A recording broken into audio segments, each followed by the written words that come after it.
Chaque mercredi, nous recevons des experts sur les questions stratégiques pour le continent africain.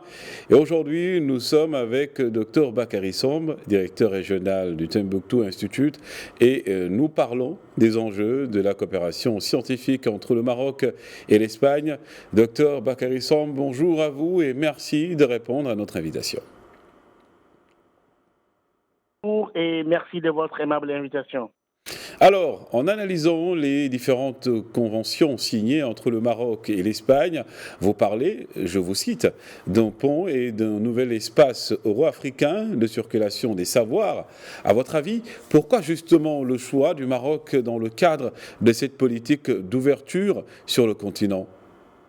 Oui, la convention qui a été signée hier entre la directrice du CNRSP, Yamila El Alami, et le président du CSI espagnol, Eloisa Del Pinto Matut, parle d'une coopération qui s'inscrit dans le cadre d'une dynamique d'action et d'initiative qui vise le renforcement des relations bilatérales en matière de recherche scientifique, comme l'intelligence artificielle, l'agriculture, mais aussi, je crois que les deux pays ont voulu mettre leur coopération à un niveau enviable avec, en prévoyant l'échange de scientifiques entre les deux pays et la tenue de séminaires conjoints sur des questions très importantes. Je pense que le choix du Maroc est tout à fait pertinent au regard de sa place en Afrique et de ses efforts ces dernières années dans l'investissement sur l'éducation. Et je crois que ça va être une nouvelle dynamique qui va propulser cette relation au plus haut niveau pour permettre la collaboration à la hauteur des relations bilatérales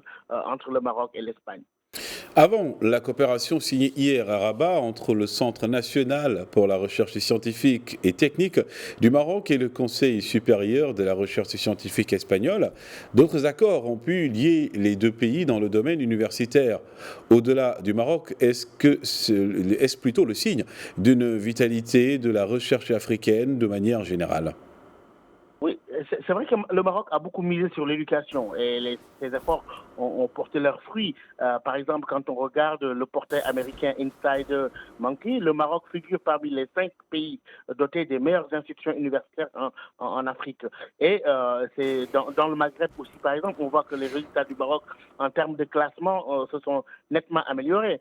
Et le royaume est bien placé avec ses universités qui sont situées parmi les, en tout cas 5 universités marocaines qui ont brillé dans ce classement avec des institutions telles que l'université Mohamed V de Rabat, l'université Kadi Ayad de Marrakech, l'université Hassan II de Casablanca, l'université Mohamed Ben Abdallah de Fès et l'université Abdelmalek Sadi de Tétouan, qui se classent parmi les 100 meilleures universités en Afrique. Mais je crois que c'est l'Afrique en tant que telle, en tant que plateforme désormais de production de savoir, dans un contexte mondial qui a beaucoup évolué. Je crois que cette distinction du Maroc en même temps reflète les efforts du continent de manière générale et la nouvelle dynamique de recherche scientifique sur le continent.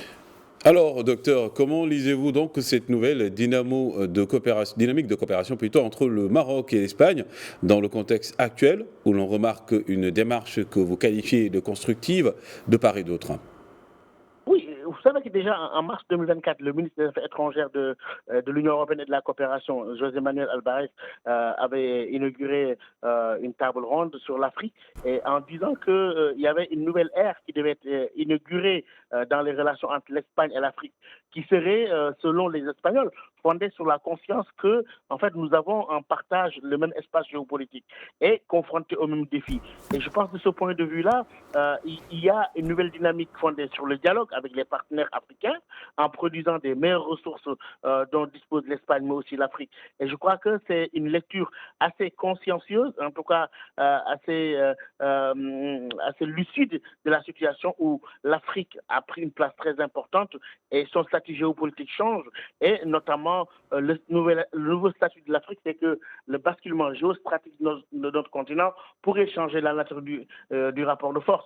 L'Espagne, parfaitement consciente de cette situation-là au regard de ses relations avec le Maroc, qui est un pays pont, un bridge power, essaye de renégocier, en tout cas de repenser cette relation Afrique-Europe et Afrique-Espagne de manière générale au regard des enjeux politiques énormes et des défis communs qui lient l'Europe et l'Afrique de manière générale. Donc des enjeux de partenariat également entre le Maroc et l'Espagne, comme vous venez de le souligner. Docteur Bakary Sarr, merci. Je rappelle donc que vous êtes directeur du Timbuktu Institute. Merci de votre invitation.